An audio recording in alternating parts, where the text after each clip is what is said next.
A la revista informativa Democracia llegan Vicente Albornoz y Sebastián Oleas, conocidos como Los Explicadores. Para presentarnos, clarito está, nos explican en sencillo las cosas difíciles de entender. En XFM y Democracia M da inicio, Clarito está. Amigos, muy buenos días, estamos aquí, Sebastián Oleas y Vicente Albornoz en Clarito está. Claro está que le estamos pasando bien y la vamos a pasar bien hablando de economía. Mira tú, vamos a hablar hoy día para romper la rutina, ¿no? Vamos a hablar de economía. Economía, sí, para sorprender a las personas que nos escuchan. Sí. Nadie esperaba que hablásemos. Nadie esperaba que hablemos de algo tan inusual, tan poco común, tan poco berreado. Totalmente, como la economía. A ver, Sebastián, arrancamos con... ¿La cifra de la semana? Sí. El dato de la semana es 2 veces 2. 4. Sí, en el fondo es 4. 2 al cuadrado. Sí, es 2 al cuadrado, es 4, es 2 veces 2. Ok, a ver, contextualicemos eso. Es bien interesante. El dato que te estoy dando es la deuda pública que bien calculada es la deuda del gobierno con quien quiera que tenga un derecho a pedirle plata al gobierno, ¿no? A exigirle, de acuerdo. Sí. O sea, la deuda pública es la deuda del gobierno con los tenedores de bonos de Nueva York, es la deuda del gobierno con el gobierno de Israel y con el gobierno de la China y con bancos privados. Es la deuda del gobierno con el IES, por ejemplo. Es la deuda interna. Con el Banco Central. Con el Banco Central, etcétera, etcétera. Y con el municipio de Guayaquil y con el municipio de Quito. Y los bonos que estén en manos del municipio de Cuenca, bonos del Estado que estén en manos del municipio de Cuenca, no sé si existan o no, pero si existieran, siguen siendo deuda pública porque es una deuda del gobierno. O sea, deuda es cualquier persona, agente económico que tiene posee algún exigible al gobierno. Hay una excepción para la deuda de muy corto plazo, que puede ser un tema de liquidez, simplemente no se le suele contabilizar, pero digamos que la deuda pública, que es la suma de la interna y la externa, se duplicó entre septiembre del año 2011 y octubre del año 2014. ¿Ya? O sea, a ver, vamos de nuevo.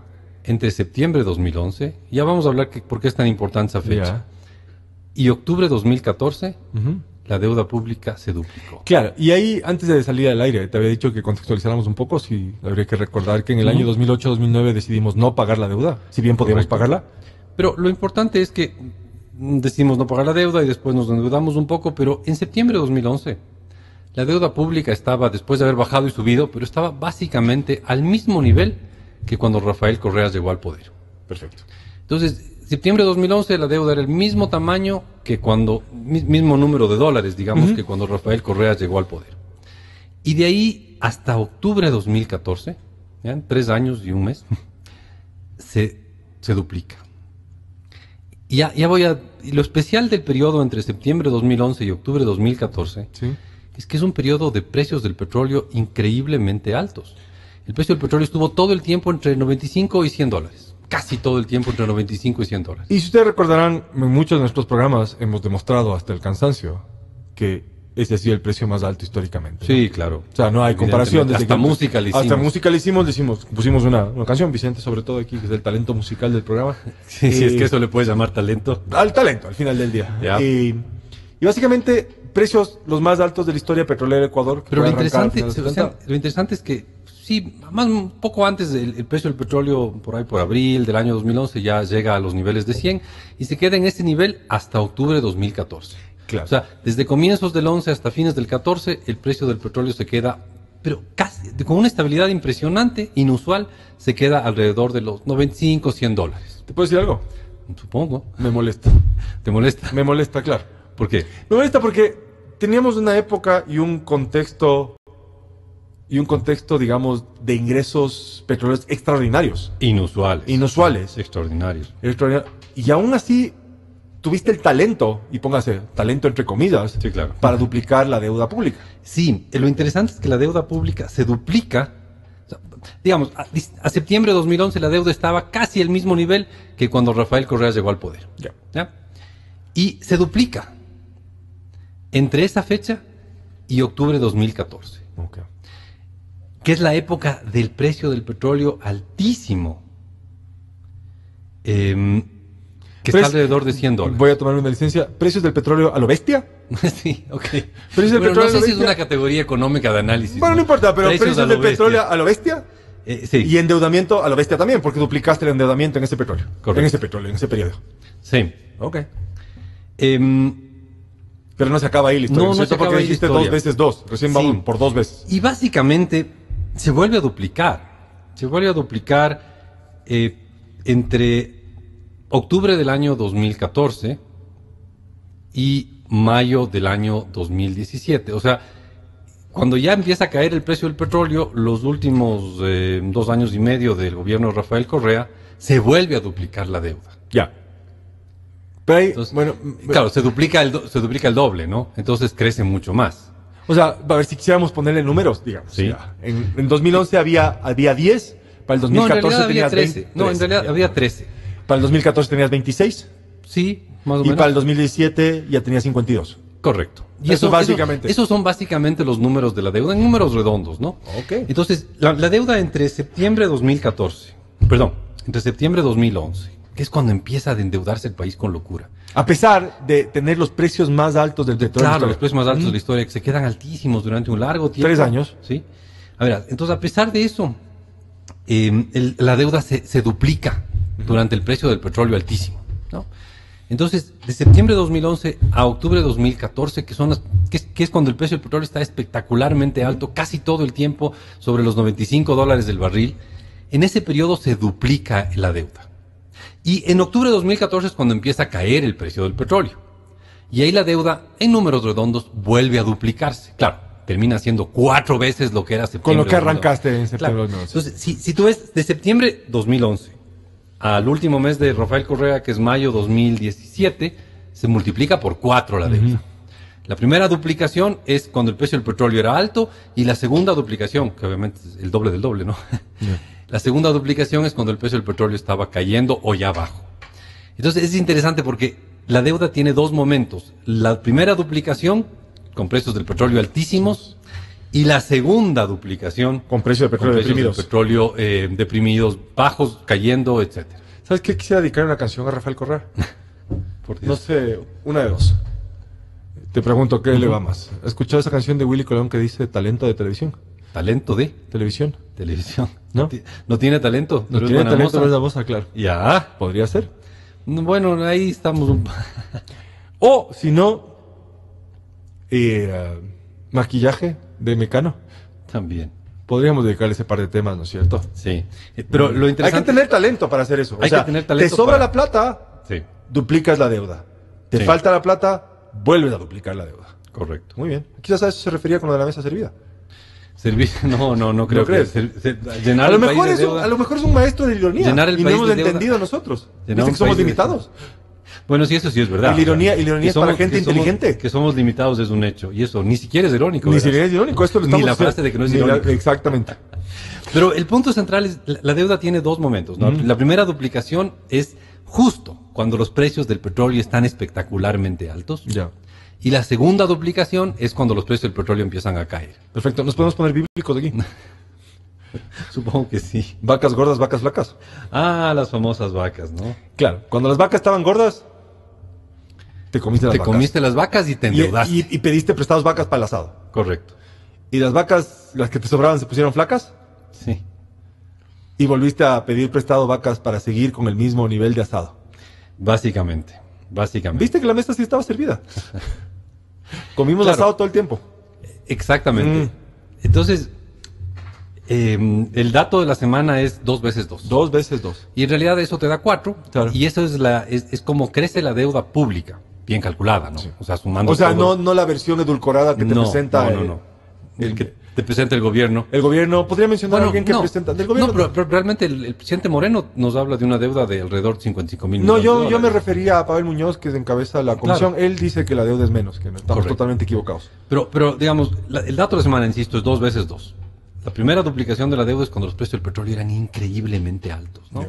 Y uno ve los datos históricos y ha habido meses que el barril de petróleo ecuatoriano se vendía en $7, $8. Acuérdense la canción cuando estaba cada vez más grave. Sí. Esa era la realidad. Claro, con los sonidos de esos bajísimos, pero insisto, ¿no? Épocas que el precio del petróleo era de $12, largos periodos en $18.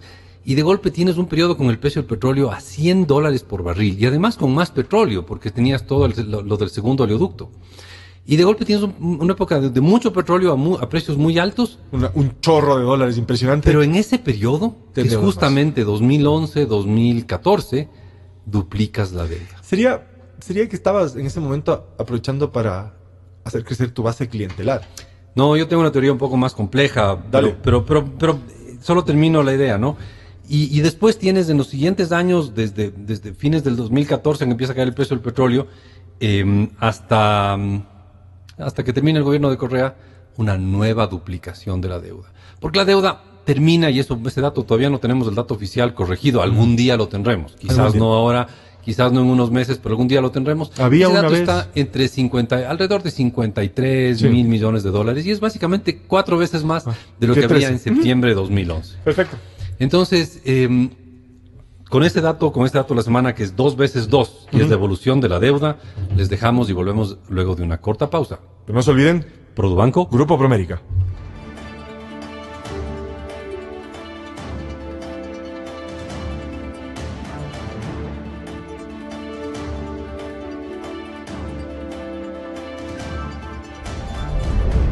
Amigos, volvemos luego de esta corta pausa. Sebastián Oleas y Vicente Albornoz aquí en Clarito está. Les saludamos cordialmente. Aprendiendo la tabla del 2. Estamos aprendiendo la tabla del 2. ¿Cuánto es 2 por 2, Sebastián? 4.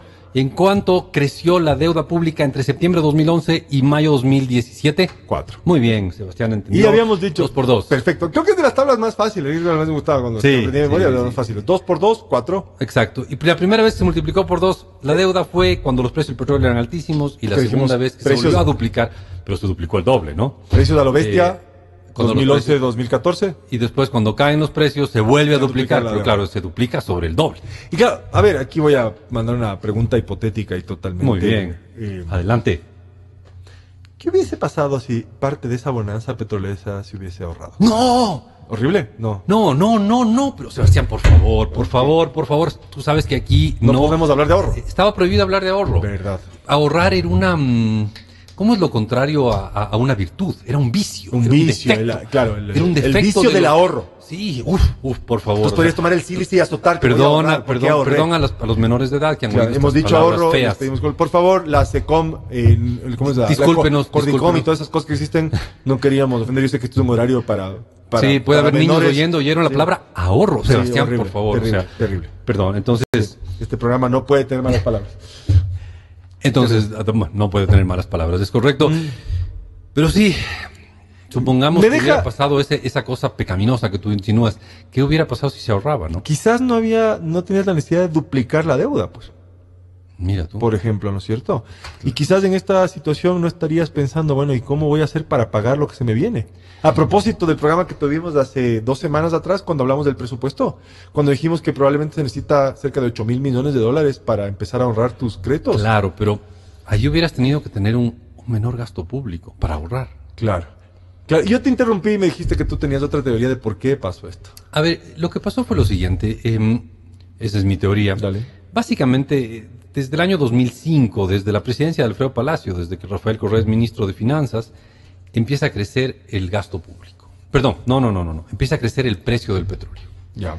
Y tiene un disparo salvaje en el 2008, una caída violenta en el 2009, pero básicamente hay una tendencia clarísima al alza desde el 2005, mediados del 2005, hasta comienzos del 2011.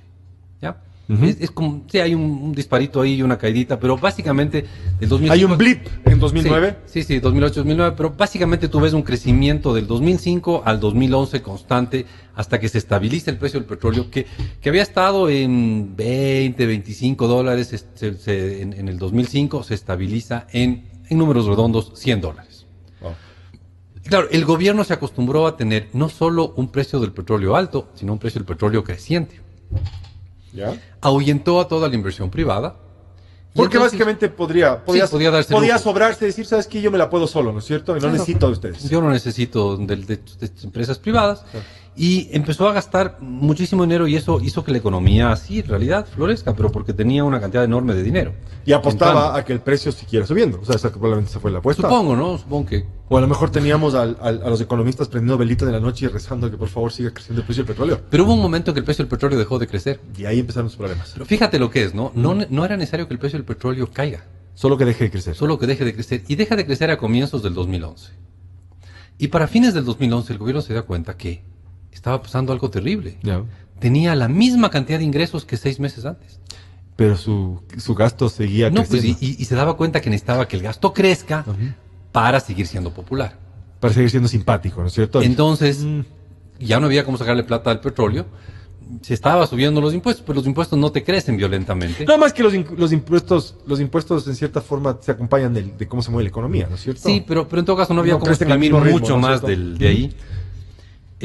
Entonces, ¿de dónde sacas plata para seguir financiándote? ¿Vas a golpear la puerta a los chinos, por ejemplo? Por ejemplo, básicamente es eso. Y es básicamente cuando el gobierno se da cuenta que se le estancan los ingresos petroleros, que para que pueda seguir creciendo su gasto, decide financiarse con nueva deuda. Claro. Y por eso es que se duplica el sueldo, Se duplica el precio. se duplica gasto. la deuda. La deuda se duplica cuando el precio del petróleo es alto a nivel de récord, ¿ya? Cuando el precio del petróleo está altísimo y súper estable en $100 durante 3 años y medio, ahí se duplica la deuda. Y claro, se duplica la deuda porque es la única manera de que el gasto siga creciendo. Y claro, el año récord es del 2014, ¿no? El 2014, wow, precios espectaculares del petróleo. Hasta mitad de años. Hasta finales, en realidad, realmente, por ahí es octubre cuando empieza a caer. Y el gasto más alto en la historia es el del 2014, ¿no? Ya. Es un gasto enorme el gasto del 2014. Y claro, ahí el gobierno se da cuenta que esto no está que resuelto. esto ya no funciona porque le cae el precio del petróleo y empieza a endeudarse ya no para que el gasto crezca, sino para que el gasto no caiga mucho. El gran error fue haber hecho que el gasto se dispare de una manera tan impresionante. Y claro, y una vez que tiene este gasto gigantesco, digamos, es difícil frenarlo, ¿no es cierto? Claro. Y eso debe ser el gran problema que está enfrentando el gobierno actual, tratando de manejar un gasto enorme con ingresos pequeños. Sí, y es un problema, o sea, vea por donde se le vea, sí hay un nivel de irresponsabilidad gigantesco, ¿no es cierto? Notable. Sí, muy bien. Así que amigos, el dato de la semana fue 2x2. 2x2, 4. exactamente, 2x2, 4. Duplicación de la deuda pública entre el 2011 y el 2014. Y otra nueva duplicación entre 2014 y 2017. La primera multiplicación, 2x2. El primer 2. 2 por 1, digamos, la deuda Ajá. se multiplica por 1, se duplica, es cuando teníamos precios de petróleo espectaculares, a la bestia, Y la segunda duplicación es cuando el precio del petróleo ya estaba y cayendo. ya estaba cayendo. Y tenías que financiar tu gasto. Claro, público. todo esto estas multiplicaciones solo funcionan si es que se considera la deuda real, no la deuda bien calculada. No la deuda, Sí, la deuda edulcorada. sí. Ya. Bueno, en esta radio la semana pasada justo yo hice una comparación, dije, esto de ver la deuda pública como la ve el gobierno, pero bueno, vamos a esa comparación luego de esta corta pausa. También ya volvemos. Volvemos luego de un instante, amigos.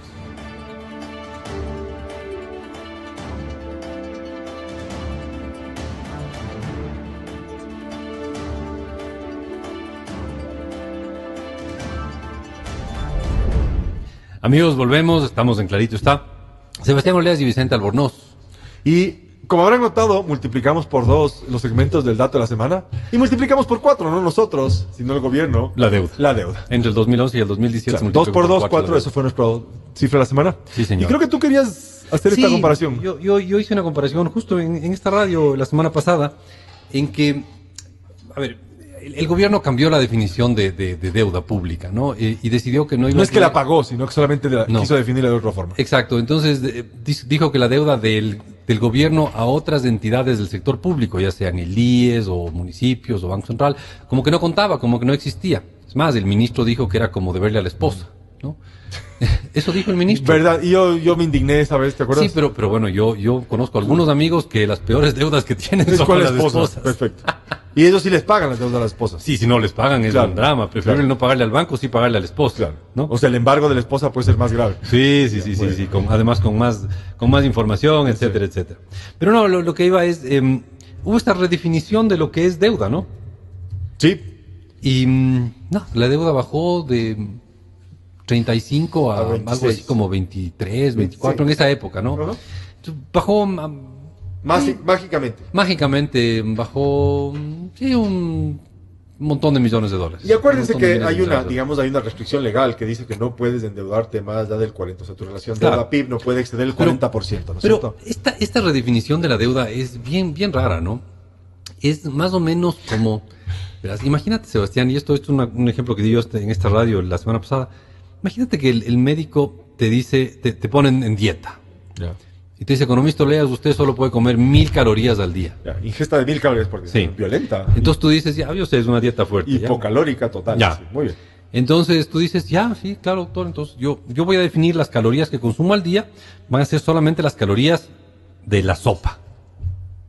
Y el resto de calorías no las cuentas. Perfecto. Entonces tú vas a mantenerte en 1000 calorías de mucho sopa. menos de las 1000 calorías, posiblemente, pero porque estás contabilizando Solamente mal. la sopa. Pero yo como, O sea, por ejemplo- yo como dietista te digo, hay que incluir todo lo que O sea, por consumas. ejemplo, un día... Yo no soy dietista por si No, acaso.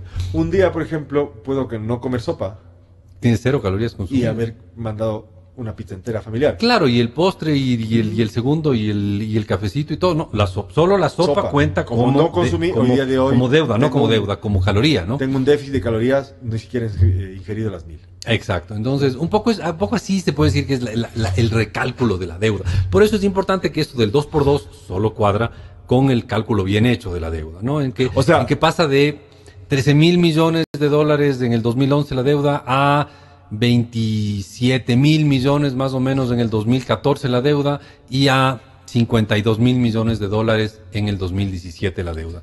Básicamente esos son en números redondos los datos de la deuda y se multiplica 2 y después Por dos. Por 2. ¿Cómo están las tablas de multiplicación de Pavel Muñoz, por ejemplo? No sé ¿La cómo del está. 2? No sé, espero que la domine, ¿no? Espero que la Porque domine, es clave, ¿no? exactamente. Es medio Que la tengan importante. clara. Perfecto. Ahora, Ya ves. podemos arrancar ya con el tema de la semana. Arranquemos con el tema de la semana. Y creo que ya hemos hablado sobre esto en este programa. Ya. Y yo te quería preguntar, ¿qué es lo que genera riqueza en una economía? ¿Cómo Producir. crea riqueza? Produciendo Produciendo. bienes y servicios. Ya, pero no solamente produciendo, sino que produciendo cada vez más con la misma cantidad de recursos, ¿no es cierto? Bueno, claro, la idea es, a ver, ¿por qué existe la ciencia económica? Siempre nos preguntamos a nuestros alumnos eso, ¿por qué existe la ciencia económica? Y no sabemos qué contestar. No, pues, la razón es porque hay escasez en el mundo. Correcto. Entonces, hay pocos recursos, pocos productos, pocos bienes, pocos servicios en relación a lo que podría haber. Ujú. Y si hay gente que dice, no, yo puedo vivir con poco, yo no necesito más, sí, pero a usted le gustaría vivir más largo, le gustaría vivir más sano, le gustaría tener más tiempo libre. Ah, sí, es verdad. Entonces, en realidad tenemos muy poco de lo que quisiéramos, Ya. ¿no? Y eso significa escasez, así de sencillo. Y es lo que nos obliga a elegir. Eso es lo que nos obliga a elegir, o hacemos lo uno o hacemos lo otro. Exacto. ¿Y cuál es la única herramienta real que hay contra el gran enemigo en la ciencia económica? ¿Qué es la escasez? Que es Mr. Escasez. Mister Escasez. ¿Cuál es ese es el antihéroe, ¿no? ¿Y cuál es el superhéroe? La Y producción. la producción. Y claro, ¿cuánta producción? La mayor posible. Claro. O tener niveles de productividad crecientes. Exacto. O sea, Ya. producir cada vez más. Claro. ¿Y de cómo definimos productividad? Productividad no es otra cosa que la cantidad de producto, la cantidad que tú puedes producir, dada una cantidad de recursos. Esa es la productividad, ¿no es cierto? ¿Cuánto, por ejemplo, tu hora de trabajo produce? Correcto. Entonces, la forma en la que tú puedes luchar contra la escasez es que esa misma hora de trabajo sea capaz de producir cada vez más. Claro, ¿No esto es es ya cierto? un tema de productividad. O sea, la idea es, tú tienes una cantidad de seres humanos, una cantidad de máquinas, una cantidad Claro. de plata, una cantidad de espacio para producir. La cosa es que esos seres humanos, esas máquinas, esa plata, ese espacio tengan la capacidad de producir lo más posible. Perfecto. Y eso, el cuánto produces por cada recurso de producción, eso es productividad. Ya. Ahora, dada lo que ya acabamos de definir de productividad, quería plantearte una cosa. ¿Cómo era la vida del planeta, digamos? La economía del planeta hasta antes. Quiero hablarte de revoluciones, de eso quiero hablarte. Ya. ¿Cómo era la vida del planeta, digamos, antes de la primera revolución industrial? Bueno, de la primera revolución industrial estamos hablando del siglo XIX, diferentes Correcto. épocas del siglo XIX. A comienzo del siglo XIX el mundo era rural, pobre, O sea, poco productivo. Había desigualdad, había ricos, Sí, pobres, Mucho. un montón de gente pobre, pero los ricos también eran relativamente pobres para la época, o sea, si comparamos con... si comparamos con ahora, claro, Claro, que sí. O sea, eran relativamente veamos, pobres. imaginémonos el clásico rey medieval. Exacto. Un rey medieval. ¿No? Esperanza de vida, 50 años. Con suerte. Sí, un castillo frío. Un rey medieval, un castillo frío. Sí, oscuro, húmedo, Sí. probablemente. Imagínate, se repetía la ropa con mucha seguridad sin lavarla. Claro, pish. Imagínate la dentadura que tenían los reyes. Claro. Si tú ves los cuadros antiguos de los reyes, Nunca se ríen. nunca sonríen para no enseñar los dientes. Probablemente. Sí. O probablemente el artista Y si es que generoso era- le hubiera puesto una dentadura. Y si es que era un rey con mucho dinero, puedes tener una persona que le cante las mismas canciones todos los días o Pero le con muy cantaba. poca variedad. Piensa ahora cómo vive una persona de clase media en el mundo ¿no? actual. Exactamente. Los dientes perfectos. Sí. Esperanza de O vida. buenos, o puede ir al dentista, el dentista puede Esperanza de vida 70 años, años. 75 años. Ujú.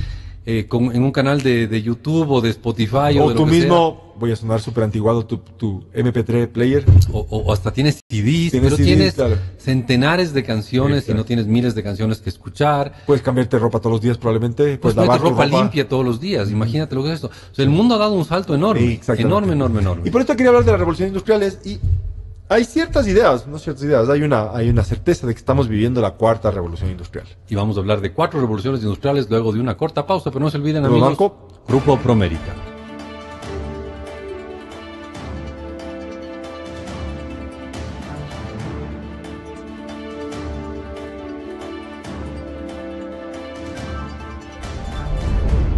Amigos, volvemos. Sebastián Oleas y Vicente Albornoz y vamos a hablar de 4 revoluciones industriales. Sí, y ninguna ciudadana.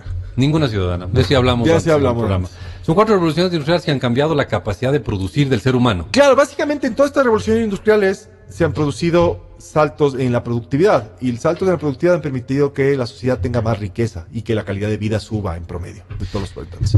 Y habíamos dado el ejemplo, habíamos comprado una persona de clase media ahora que es capaz de oír música de muchos tipos, de tener una dentadura en buen estado, tener Claro. una esperanza de vida de 75 años, tener ropa limpia todos los días y tener un montón de comodidades modernas como los zapatos derechos, izquierdos, Por ejemplo. el agua corriente, el agua potable, el desagüe, el excusado. Claro, poder tirar la cadena y que tus desechos abandonen tu Ya, hogar. ok, gracias. Esto Todos- es importante. no, ¿Sabes qué? Yo creo que no somos pero eso- suficientemente agradecidos con esa invención. En serio. Sí, pero bueno, eso es como vive una persona de clase media. No Claro. estamos diciendo que viaja todos los meses al extranjero. Pues, No, claro. no, no. Una persona de clase media es capaz de ponerse ropa limpia todos los días. Exacto. Es capaz de tener buena dentadura, bla, bla, bla, todas esas cosas, ¿no? Exacto. Y además fue vacunado contra la polio, ya ni siquiera tiene la amenaza de la viruela, ha sido vacunado contra un montón de enfermedades Exacto. dañinas. Si le da una infección le ponen antibióticos. No estamos hablando de alguien con mucho dinero. Muy- Y no eso es- comparado con la vida de un rey poderoso en la Edad Media, Hoy ni siquiera hasta la Edad Media, hasta principios del siglo XIX. claro. Sí. ¿Cómo se llamaba nuestro último rey? El último rey de España que estuvo aquí. Juan Carlos. No, no. No. No, ya me voy a acordar. El rey de España, el último rey de España cuando todavía no es parte del Imperio Español. Cuando éramos colonia, dices Sí, tú. él tenía una esperanza de vida también de 60 años, alguna O sea, él cosa tenía que así. cruzar los dedos de no enfermarse o de que no le diera un resfriado con una infección, porque si no, sonaba básicamente. Sí, Entonces, demos ciertos espacios temporales para estas revoluciones industriales. veamos los reyes. 1784, la primera, dominio del vapor, la energía del agua y producción mecánica. Esto Sí. hacía que con la misma cantidad de gente puedas producir más, por lo tanto haya más Exacto. producción Entonces, por inventaste cierta persona. máquina. Y aparte de eso, aquí hay una discusión importante con aquellos economistas que se dicen institucionalistas. Hay unas reformas institucionales importantes también al principio de la revolución industrial. Ujú. O sea, se fortalece el tema de la propiedad privada, la resolución en las cortes, unas cosas interesantes. Segunda revolución industrial, 1870. Ujú. Gran inversión de esta revolución, ¿cómo caracterizaría esto? La división del trabajo, básicamente la especialización, electricidad y producción en masa. 1870, segunda. La tercera, 1969. ¿Sí? 1969. 1969, desarrollo de la electrónica. Arranca en ese momento. Exactamente. Sin duda. Ajá. Producción automatizada. Es decir, no solamente producción en masa, sino automatizada. Ya una menor intervención de los hombres. O del Ya. ser humano, de los hombres. Del ser humano. Y también tecnologías de la información. Y la cuarta revolución industrial, según algunos economistas la estamos viviendo ahora, y tiene que ver con esta interrelación entre digamos, los espacios virtuales, la información y la relación con los sistemas físicos, digamos. O sea, el Internet de las cosas, por ejemplo. Todo conectado al Internet, acumulando información, distribuyendo información, generando valor desde la información. Correcto. ¿Correcto? Ujú. Entonces, En todas estas revoluciones industriales, al menos las tres anteriores, la 1784, la primera, 1870, la segunda con la división del trabajo y la electricidad de 1969, la electrónica, tenemos incrementos en la productividad. Podemos producir más con las mismas personas que antes. Exacto. Por lo tanto, hay más producción por persona, por lo tanto, hay más de eso, la medicina contra la escasez, es la producción. La riqueza, y hay más riqueza para las personas. Obviamente, podemos entrar a una discusión de la igualdad, de todas cosas, pero simplemente hay más riqueza. Si dividiríamos la cantidad de riqueza por persona, estas revoluciones industriales generaron más riqueza por persona. Ahora, la pregunta que surge ahora es, bueno, esta última revolución industrial va a ser capaz de generar más riqueza. Y es una de las preocupaciones que existe. ¿Por qué no va a generar más riqueza si va a producir más? Es que el problema es que está produciendo más en ciertos sectores y otros sectores no se están beneficiando de esta producción. Hay ciertos sectores que están, pero siempre pasa eso, ¿no? O sea, lo que tú dices es va a producir más, pero esa riqueza de esa mayor producción se va a quedar concentrada en pocas manos. Exactamente. Tienes en cierta forma una de las preocupaciones que existe es como el retorno de los grandes varones de la industria a principios del siglo XX, donde tenías grandes monopolios. Donde tenías pocos grupos que concentraban o extraían todas las rentas. Hay una preocupación a ese respecto. Y no solo eso, sino que hay una predicción de que muchos trabajos, conforme se va automatizando y se va generando esta interacción entre, digamos, información y automatización, ¿sí? El Big Data, por ejemplo, o la inteligencia artificial, tiene un montón de ocupaciones que eventualmente van a desaparecer. ¿Crees que el trabajo economista va a desaparecer? No creo. Podría desaparecer en base a modelos informáticos que nos reemplacen. Por ejemplo, te puedo decir que ya hay robots que escriben notas sobre finanzas. Agarran los datos y componen una nota periodística sobre finanzas. ¿Quién programó a los robots? Bueno, el ingeniero. Simplemente escoges palabras, tienes los datos te vienen de una hoja electrónica, te alimentas con estos datos, usas las palabras, ves las tendencias y el robot te construye un texto.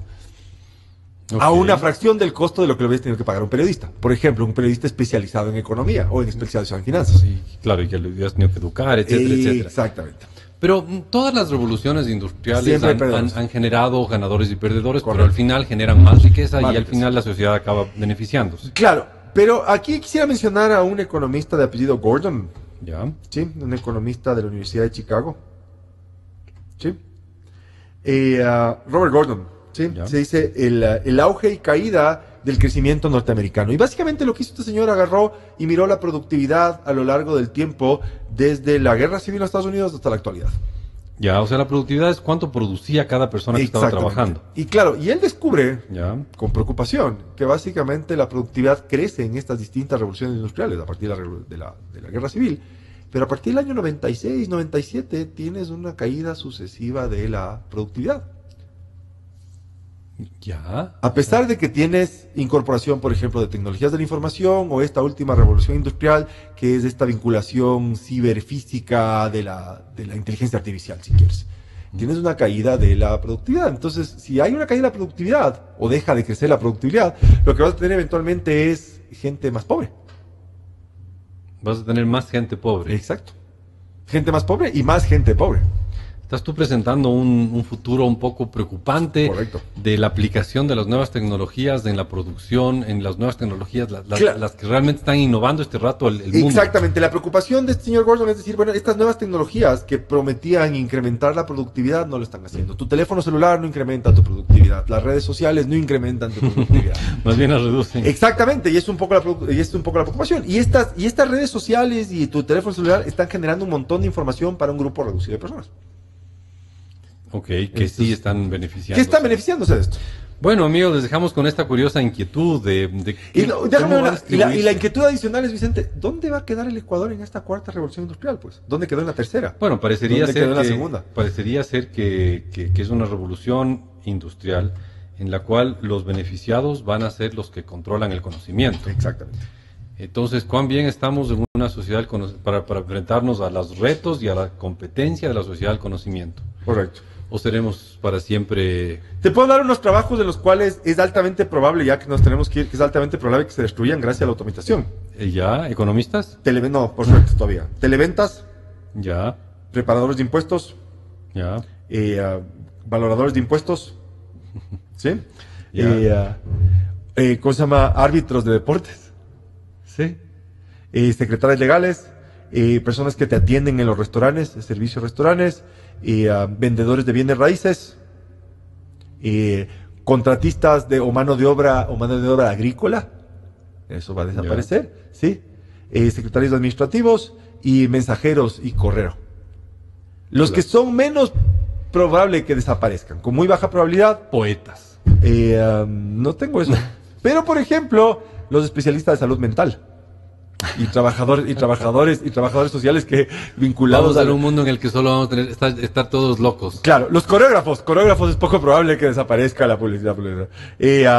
Médicos, todo aquello que implica mucha creatividad. Exacto, médicos, psicólogos, administradores de recursos humanos, analistas de computadoras y de sistemas, ¿sí? Antropólogos y arqueólogos, esto probablemente no desaparezca. Ingenieros marítimos y arquitectos navales, gerentes de ventas y presidentes de compañías, esos no van a desaparecer.